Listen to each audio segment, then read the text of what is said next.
Welcome to the A-Dub Club, a podcast about sci-fi, fantasy, technology, pop culture, the internet, and general nerdery. There are three things that are important to know. One, we occasionally use swear words, but we try to stay in the range of PG-13, or at least the kind of R that cool parents are fine with. Two, we may talk spoilers. In this particular episode, we discuss the Doctor Who episode Blink, the Futurama episode Roswell That Ends Well, the films Looper, Back to the Future, Primer, Eternal Sunshine of the Spotless Mind, and Groundhog Day, the streaming series Future Man, and the 11th hour arc of the podcast The Adventure Zone, so be warned. And finally, three, most importantly, don't scatter your ashes in the Haunted Mansion at Disneyland. They have to close down the ride and clean it up, and you'll just get kicked out of the park. With all of that out of the way, welcome to the clubhouse. We have snacks.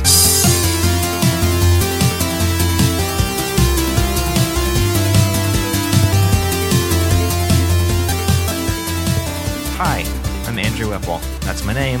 Hey, I'm Alex Wade. You can tell this is a science fiction podcast because it sounded like Alex Wade just was taken away to space. Because, oh boy, Skype. Thank you kindly. Oh, good. Yeah, it's our lifelong endeavor to achieve fame and greatness through podcasts. Now, the most easiest media form to sell money and make power, money off of. influence. Podcasts, political strength. That's how we're going to do it. Exactly. This is the way. But no, I guess by way of like brief introduction that hopefully we only have to do on this one, unless we end up trashing this whole episode, and who knows. But this was a YouTube thing that we did a while back that I believe you were the one that had the idea for it. So thank you kindly. Oh. And then life happened, and not living anywhere close to each other happened, and then we realized, hey, that makes it bad for video, but not that bad for audio, because, hey, you can't tell that we're not in the same room, other than by hearing the Skype artifacts. Yes, this is a nerdy podcast where we talk about literally random nerd stuff. That's about as in-depth of a description as we can go right now, because we're still discovering it. Exactly. It is a format in flux. We will improve as we go on, which all the best formats are, in my opinion. That's true. And hey, there's something to be said from the benefits of obscurity give us permission to experiment without annoying anyone. Like and subscribe, share with all your friends and family. Yep, indeed. But the way we structure this, at least how we structure it at the moment, is we always want to start off with a question. We'll use a question to guide us through the world of nerdy topics. And this week's question that we're going to be using to drive our conversation is thinking about time travel. Is time travel a lazy plot device in the world of science fiction and fantasy? Yeah, and the reason why I chose this question, I think, is because well, personally, I have a huge pet peeve of science fiction and time travel. Of a lot of TV shows do it very, very wrong. And I know it's science fiction, so it's all make-believe fantasy bullshit anyway. But true. There's still right and wrong ways to do it. Interesting. I think that gets at sort of to, I guess, blow up the entire premise of this whole thing and make it pointless anyway. If you're asking the question, is time travel a lazy plot device? Obviously, the answer is not 100% yes, 100% no. It's a lazy plot device when it's a lazy plot device, and it's not when it's not. But it still means that it can't be discussed. So, okay, I'm curious. What's an example for you of something that does it wrong? Does time travel wrong? I would say like 90% of God Bless It, but Doctor Who. Okay. Okay. Where the crucial point of the show is time travel. Yep. But there are many times where they just kind of bullshit it, and they just kind of be like, ooh, you can time travel and change things this far back, but not at this point in time, because time travel is a wibbly wobbly, whatever that David Tennant line is, stuff, which is, that's the biggest excuse of saying, like, haha, we can do whatever we want with it. And our excuse is that it doesn't make sense because it's not supposed to make sense. Mm-hmm. Ooh. Mm. So that'd be, I think, my first obvious go-to of lazy plot device. Yeah, because I think you can get into this place where if you have time travel as a concept, that can turn into a get out of jail free card and destroys anything remotely resembling dramatic tension if you could always just go back and change anything whenever. And so the natural inclination is to resort to, hey, let's put up rules that basically mean that we can't do this. Exactly. And yeah, Doctor Who in particular is very, very loose with its guilty. How are we going to stop people from being able to go back in time and change the past? And I think part of it comes from the fact that Doctor Who's a long running show. It's a long running show that switches from creative team to creative team, so the rules don't necessarily stay as constant as something that was shorter or more centrally located in one brain trust. But even from season to season, though, originally made in the 50s. Yeah, even from season to season, they'll throw out. I think there was that whole thing in the first season about monsters that attack in time and prevent Rose from being able to save her dad's life, and then they never show up again. There's a concept called time battles, where basically people go back in time to gain some perceived advantage or actual advantage, like in the present day. So like if you were in World War II and you went and the obvious thing would be to do like, kill Hitler or inform the French that the German are, I don't know, I'm not a history buff, so whatever, something advantageous, right? Sure. Which is in that situation of Rose's dad and such, that's something that is, a ever-present threat that just, as you said, never mentioned again. I think that's definitely an element of laziness where you're sort of taking all of the things that time travel can offer you in terms of storytelling potential. Namely, in the case of Doctor Who, the only reason you can have a show that lasts for 50 years without being just like a run-of-the-mill soap opera is that they can go to whenever and wherever, as long as about 80% of the whenevers and wherever are various places in modern-day London, because BBC budgets.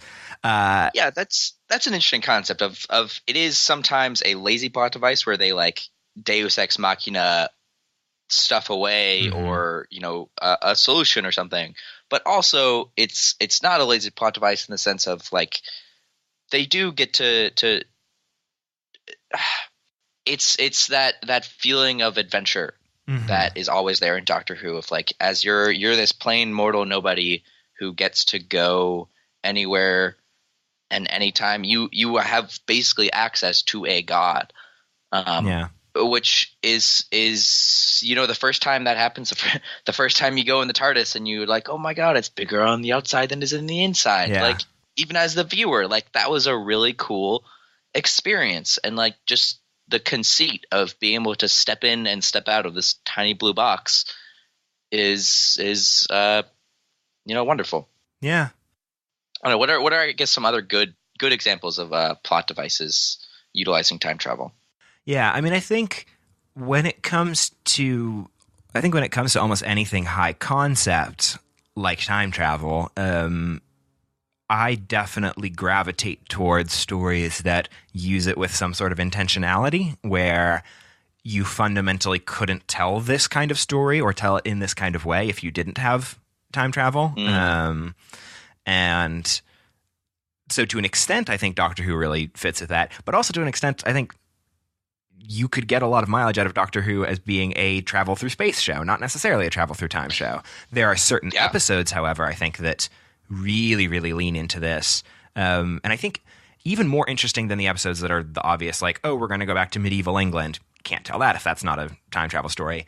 But I don't know. That's sort of just tourism of a cool new locale. Yeah. I'm thinking more of episodes like Blink, where the whole central mechanic rests on it's a thriller that is told. The mechanic of this thriller is, here you have this girl who is getting warnings and hints and a mystery that is built from people in her future that went back to her past to lay out all of these hints for her to solve in her own real time. And I think that plays really neatly with the using time travel as the central mechanic to make this whole mystery and this thriller function. Yeah, that's yeah, definitely. That I'm trying to think of like other situations where time travel. Well, I mean, this is kind of getting more heady or less specific about time travel, more about like science fiction in general. Of like the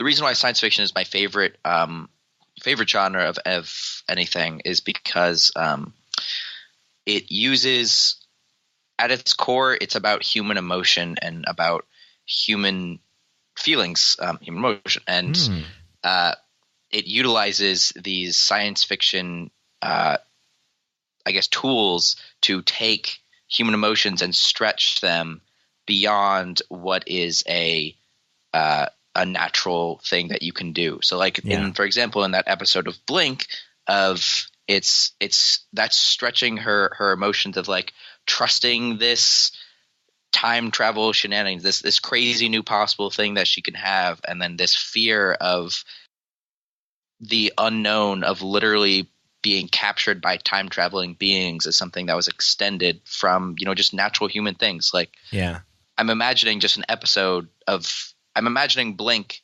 except instead of using time travel to give her hints, it's just like there's some all-knowing person or someone who's watching her who's like telling her what to do, and there are these demons chasing after her. And that's still, like a horror story, but it's not at this same elevated level that adding in this time travel aspect does to it.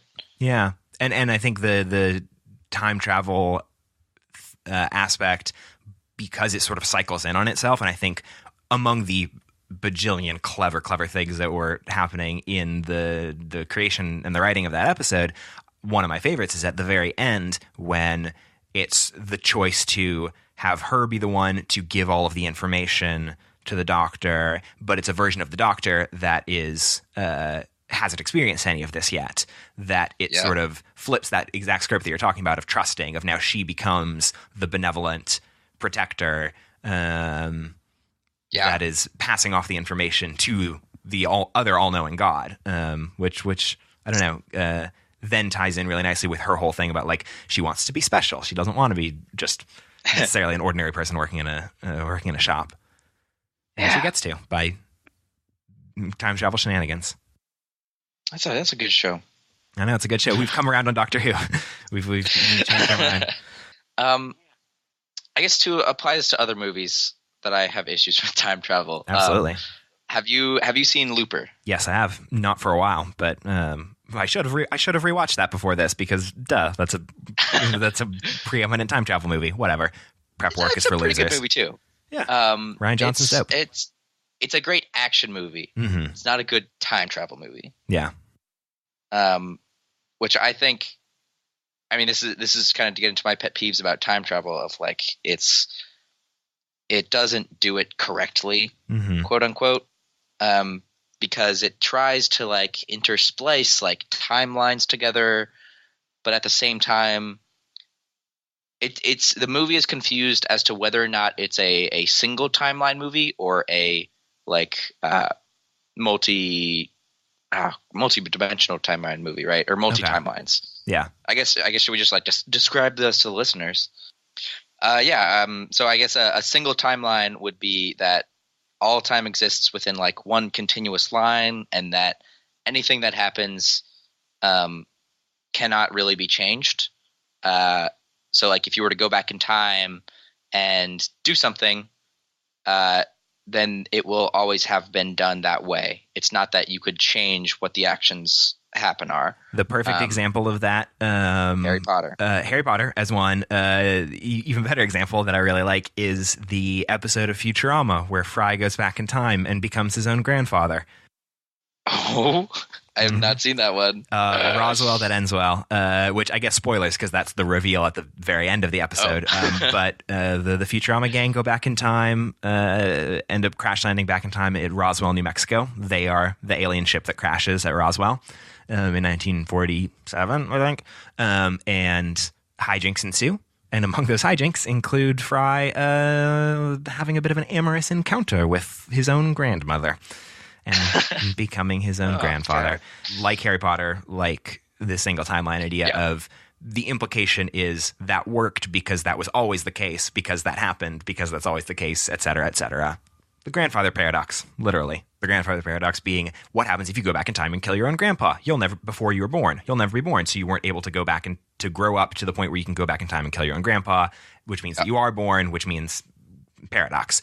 The single timeline solution is you would never be able to kill your own grandpa because we're already in one timeline where you exist, or you are your own grandpa, I guess, in the case of Futurama. Then the multiple timeline is once you go back in time and kill your grandpa, that splits the branching possibilities. Then there is the universe where you existed not having killed your grandpa, and the universe that exists where you never existed, and they keep branching off like that. So it'll be like you won't be born in this new universe, but like that won't matter because you came from a different timeline, so it doesn't matter. Which, going back to Looper, it tries to pretend both that it's a single timeline movie and also a multi-universe, multi-line, because it does things like, so spoilers for Looper, but no one cares. It's Bruce Willis, like, he goes back in time, and he starts talking to himself, but the original Bruce Willis never remembered himself going back in time and talking to himself. So that's kind of the single time, or that's kind of the multi-timeline aspect of it. But the single timeline is like, the thing is when he starts talking to his younger self, he does start to remember, like, in that moment. Okay. Which is a trope that I see in science fiction a lot of, like, ooh, you like Marty McFly, he's starting to fade away, which, like, is complete bullshit.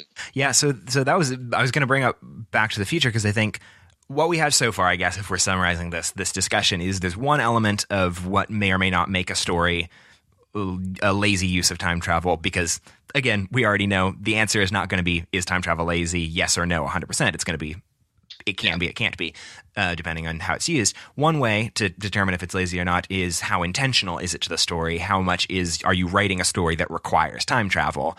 The difference between Doctor Who as space time tourism versus Doctor Who as, like, we're going to tell a story that uses time travel to its fullest. Another thing that seems to be coming up is this idea of, like, how much are you logically thinking through the rules of this time travel that you're setting up. And I think Back to the Future is a really interesting example of, like, under no circumstances the way that time travel functions in Back to the Future at all plausible, because it's exactly that same thing of sort of mixing single multi-timeline, and particularly around this crux of the disappearing photo. Also, no matter what, the way that this would manifest is not through a photo slowly fading away the more and more likely it is that you're not conceived. However, as, like, a dramatic, a brilliant way to visually represent that, the disappearing photo is there's a reason why it's so iconic, is that, like, this is such an incredible way to visually add stakes to this action comedy, sci-fi comedy, that you have this, like, 3 times in the movie he can check and see it's fading a little bit more, the stakes are ramped up, and it takes 2 seconds instead of having, like, a big long highfalutin something or another. And so Back to the Future works really, really well, despite having a bit of a nonsensical time travel setup. I think going off of that, like, logically coherent time travel doesn't necessarily make or break a movie. But when it puts its own stake in it, right? Okay. When it says we're gonna put in effort to make this logically coherent, that's when, like, my pet peeve, like, brain starts itching really hard, and it's like, no, fuck you, man. Got it. So yeah, okay, that makes sense. It's the difference between, like, Star Wars doesn't make any sense, but it's not a movie that's trying to be hard sci-fi. Whereas then if you have, like, an Alistair Reynolds book that is fudging the rules in ways that are outside, like, the tone that it's setting up, then that's the precise example. Yes. Yeah. So I guess it comes down to the idea of what are the rules it's setting up, and is it following its own rules? Yeah. Which, speaking with, I think a perfect example of that is a TV show called Futurama, which everyone should go watch right now. It's an amazing TV show. It's hilarious. Have you seen it? I saw the pilot. I did see the pilot. I have not watched past it, but I have seen the pilot. Did you enjoy it? I did. We'll get to criticism of it later. Sure. I totally understand. It's got a lot of problems for sure, but it's fun. Anyway, which the fun part about it is what I really enjoy. What really sunk in this episode of why I really love the show for me is because of its takes on time travel. They are kind of closer to Marty McFly. I keep saying Back to the Future. Yeah. In the sense of like, ooh, they go back and like things are changed all around in their home world or in their home timeline or something. Yeah. And it's I'm also not really sure if they're doing single timeline. I think they're also doing multi-timeline. It's a little confusing. Sure. But there's a moment in the show, slight spoilers, but totally worth it, where one of the characters says like all this time travel stuff is complete bullshit anyway. So who fucking cares? And that moment was so perfect for me because it was like, okay, good. We know that you don't care if you're doing it logically and coherently. Yeah. That means I'm not going to care if you're doing it logically and coherently. Got it. Like you set that standard, so that's good. Yeah. Versus like Doctor Who sometimes where they set a standard way too high that they have broken way too often. Yeah. It's like, come on, man. I guess if you think about it, it all does kind of come down to this idea of what are you using time travel for? So like if you're making a movie like Primer, my read on that is that part of what Shane Carruth was trying to do with that movie was I'm going to create an insane puzzle and try to solve it and make it work. So like he's using time travel both as like a Deus Ex Machina to, or not Deus Ex Machina, what's the other word? MacGuffin to like motivate his protagonists to be ambitious little shits. But he also is using it as this like mental exercise to try and build out this insane puzzle that you can't even solve by watching it, but has a solution. And in that case, it works because that's what he's using it for. In the case of Back to the Future, what are you using time travel for? It's let's tell a story about a kid who thinks his parents are lame and have him have to interact with his parents as peers and grow to have a deeper connection with his parents. And time travel is an awesome way to do that. And it doesn't matter if it's not like, that's why what is the most holy shit, just realizing it now. That's why the whole thing is like this family photo that's disappearing is like, it's all tying back to the same idea of we're using time travel for family connections, not for sci-fi rigmarole. Huh. Science fiction, man. Makes you really makes you, makes your heart twinge. Yep. Indeed. I guess as will probably be the case with all of these things, if we're ever talking about like what makes a good example of XYZ, is that like it's a good example if it's using it intentionally, and if it's using it like following through on that intentionality is like time travel is good. If you're using time travel for X, then use it for X and do a good job of that, and then cool, you did a good job. If you're using it for X and then do Y, then you have just a bad movie because you just made a bad movie that happened to have time travel. Yeah. But see, that's also the problem with me is like I love action movies and science fiction, and I will watch any crappy science fiction movie. That's true. Because it's got like Ender's Game, my favorite book, movie, not good. Yeah. But those science fiction space battle scenes were some of the coolest stuff I had seen. Yeah, because it was science fiction space porn. Like, I mean, that's fair. The number of trashy teen soap opera dramas that I've watched is very high, and it's because just like that's a genre I like, even when it's dumb, even when it's bad. I'll still watch it because like it's the equivalent of cool exploding spaceship for you is like, they did an episode where the whole drama revolves around everyone having to be at a school dance, and like drama happens at a school dance, and like I eat that shit up. I love it. I love a central plot point for an episode that is like a school dance is the big important thing. It's great. I'm trying to think of other good instances of like time travel fiction. Yeah. I probably should have like written a list down for this or something. That would have been not the worst call. I'm calling myself out on that as well. I did not do that.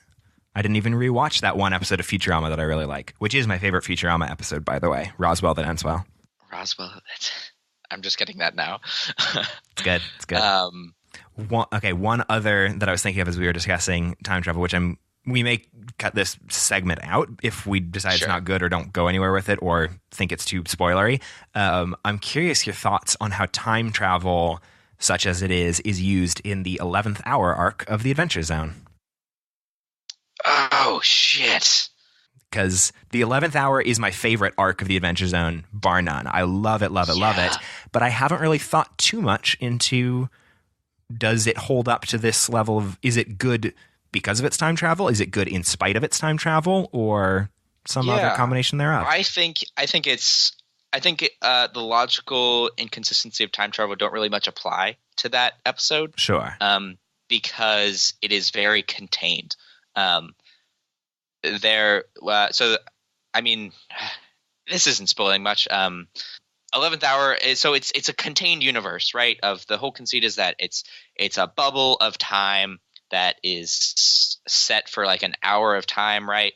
Mm-hmm. That resets every hour to what it was an hour ago.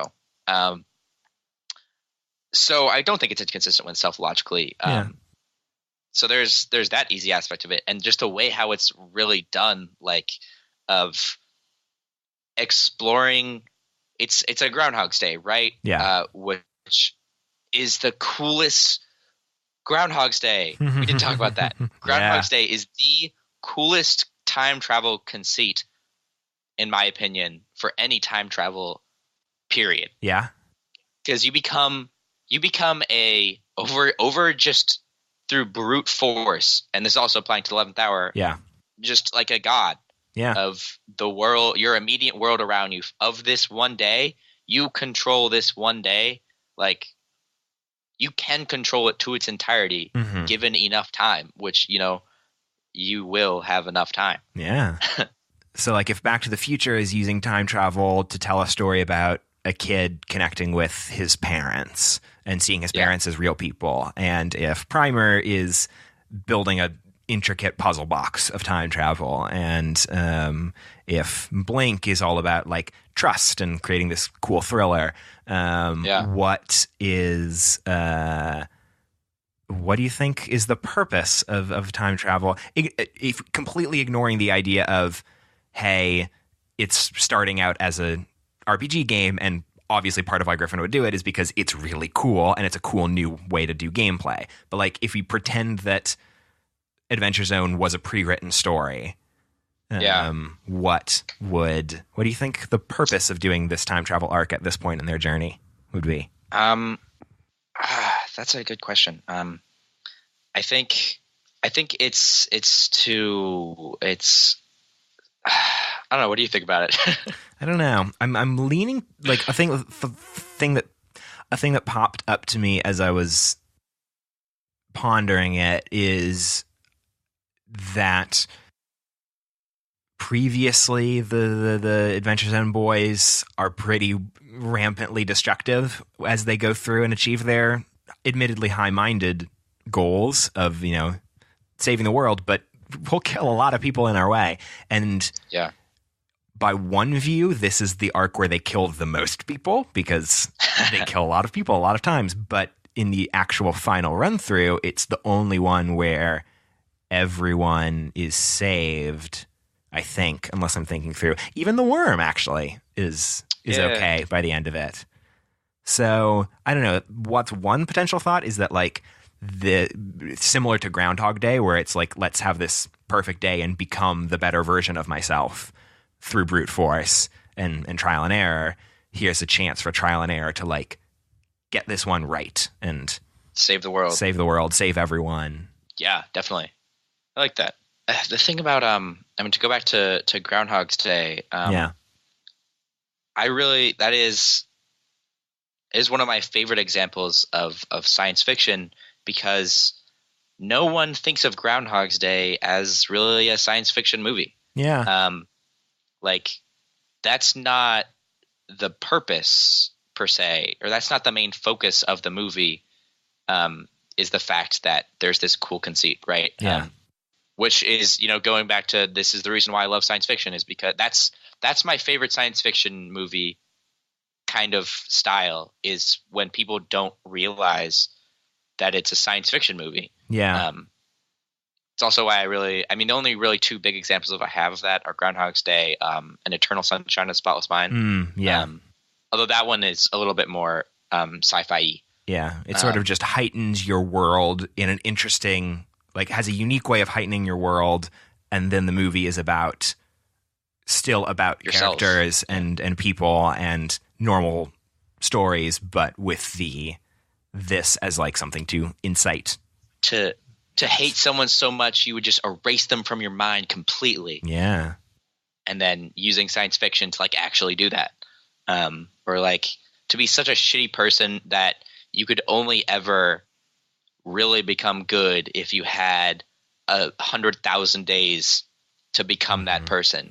Or what if we gathered together 6 of the worst of the worst, and used them to solve all the problems of the government, like the Academy Award winner Suicide Squad. Best movie of all time. Wait. I can't tell if you're joking. Did it actually get an Academy Award? Yeah, like visual effects or something. Oh. Or costumes. Okay. Well, I mean, maybe makeup. I don't know. Pretty cool. Those were pretty good. Yeah, but the greatest thing about it is that now, to all of my film school friends and film nerd friends, I can say, "Oh, Academy Award winner Suicide Squad." That made the $15 that I had to pay to watch Suicide Squad worth it. Oh God, that was a bad movie. But yeah, having time travel in there? No time travel. Yeah, I agree with that, I think. And again, hey, maybe this will be a theme for any of these, like talking about plot devices and tropes and their merits in storytelling. It's intentionality and using it to tell a good story and telling a story that has everything that the story needs and not anything else extraneous, and try and get at some deeper human truth. That's poetry. Science fiction poetry. Yeah. Okay, so I guess I want to try to conclude out the episode with another question. Of if you could be in one time travel movie piece of fiction, what piece of fiction, or well, I guess there aren't really any non-fictions. What piece of fiction? What piece of non-fictional time travel material? Yes. Would you like to live in? I would be Albert Einstein. That's what I would do. Yep. I mean, hey, not half bad. Interesting. Maybe it's just because I'm thinking about it. Maybe it's just because it's like one of my favorite stories, period. And it's also partially because, you know what? Despite having to die gruesome deaths a couple thousand times, in the end, you make it out pretty okay and everything's good for everyone. I would go with the 11th Hour in Adventure Zone. Okay. Yeah, and I think I would go with the Adventure Zone because at the end of it, they learn and learn from all of those lives that they've gone through. Like if you're an NPC in Refuge, then you're just living your life. And it ends pretty badly, but then you start over again, and then it ends pretty badly, and you start over again. And then at the end, you get this beautiful knowledge, and you live in a really beautiful Western town, and just, have a nice, cool life that had this thing happen. I guess similar to Groundhog Day of you. Yeah.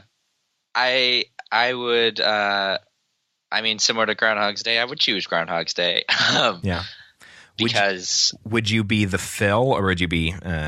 I'd be Phil, hands down. Yeah, so that's the thing. I'm thinking about myself as an NPC in Adventure Zone. I wouldn't be one of the boys. But you wouldn't remember it all. You would remember 1 hour of it. You do at the very end. They go back and you remember every single thing? I think so. I think that's the implication. Oh, snap. That's crazy. In what Griffin was I have to re-listen to Griffin's little epilogue, but I think that they realized that, oh, cool. We went through years and years and years of this. That's a harsh life. See, though, versus like Groundhog's Day, I would be Phil because I I feel like, I mean, the people always ask me the question, like, would I be immortal? And I'd be like, hands down, yes. Sure. The main reason why I would choose to be immortal is because then I could go about perfecting who I am, and I can learn the guitar. I can become the best actor. Let's wrap this, because that could maybe be an interesting episode at some point. Because I may or may not have different opinions to the question of would you be immortal. Yes, but definitely. Sure. Okay, I think that makes sense. That, like, yeah, Groundhog's Day. It's an example to relatively consequence-free get to perfect better yourself. Yeah, that makes sense. Which, yeah, cool. All right. Well, hey, that was an episode. That was an episode right there. Do you remember the outro? Oh, Lord Almighty, I don't. It was like super simple. There was also, I guess, at some point we'll have actual end matter that once we know what the, iTunes and 5 stars and everything that you hear on every other podcast, blueapron.com/theadubclub. That's not real. I'm curious what happens if you go to that, though. Probably just relaunch their homepage. I use Blue Apron. It's fine. I haven't used it for like 6 months, but it's whatever. Give me money and I'll change my mind from it's whatever to enthusiastic. Hell yeah. Enthusiastic endorsement. Oh, what we should do? We should have people also send in their questions, and then we could use those on here as well as ones that we come up with, because it means then we don't have to come up with everything. Let me see. Where would you send those? Oh, you could send those in to the AW Club. That is TheAWClub, all one word, at gmail.com. And if it's good, we can use it. And if it's bad, I guess we can make fun of you for it. I think we can also steal straight from Mabim Bam of, say a bad question that we don't answer. That's true. It'll be different, it won't be Yahoo style. But, also, we are going to start doing Yahoo Answer questions as well as one of our recurring segments on this sci-fi and fantasy podcast. But this was really fun, and I enjoyed doing this, and I think I know that from the inception we were always thinking about this as like a YouTube-based thing, but I think podcasts are the future. Podcasts are the way to go. Also, we can actually do them because we don't live in the same city. But no, I think this was really fun. Hopefully. This is the first episode, so tell us if this sucks, but also with the acknowledgement that this is the first episode. We know it probably sucks, so be reasonable in your critique. The outro of AW Club out. AW Club out.